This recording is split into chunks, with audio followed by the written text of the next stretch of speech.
Salam dəyərli izləyicilər. Zəhmət olmasa kanala abunə olun. Yapon atalar sözləri 11.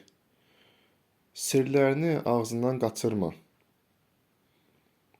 Başqa bir atalar sözləri də var və bu söz demək olar ki, bir çox millətlərin atalar sözüdür. Danışmaq gümüşdürsə, susmaq qızıldır. Bu atalar sözünə daha çox insanın öz sirlərini ifşa etməməsi, başqa insanlara deməməsi və s. nəzərdə tutulur. Çünki sabahsı gün bu sirlər dedikodu ola bilər və insanın sirlərini istəmədiyi adamlar bilə bilər. Və nəticədə həmən insan böyük problemlər yaşaya bilər. Başqa bir atalar sözü var, deyir ki, Yapon atalar sözlərindəndir. İnsanın yaşadığı yer onun ruh halına təsir edir. Həqiqətən bu belədir. Bu psixologiyada da sübut olunub ki, insanın yaşadığı məkan, yaşadığı cəmiyyət onun xassiyyətinə, ruh halına, düşüncə tərzinə təsir edir. Başqa bir atalar sözləri var.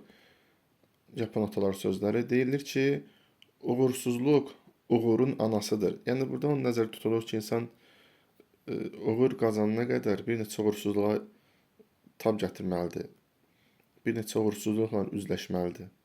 Həqiqətən həyat belədir, yəni birdən-birə uğur olmur.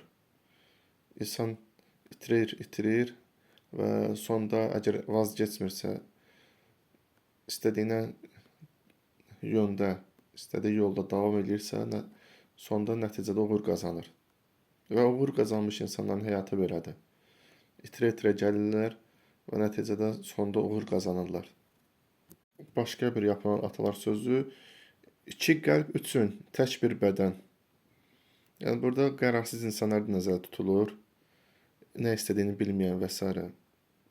Başqa bir deyim də var, belə 2 dovşanı qovalayan deyir, heç birini tuta bilməz.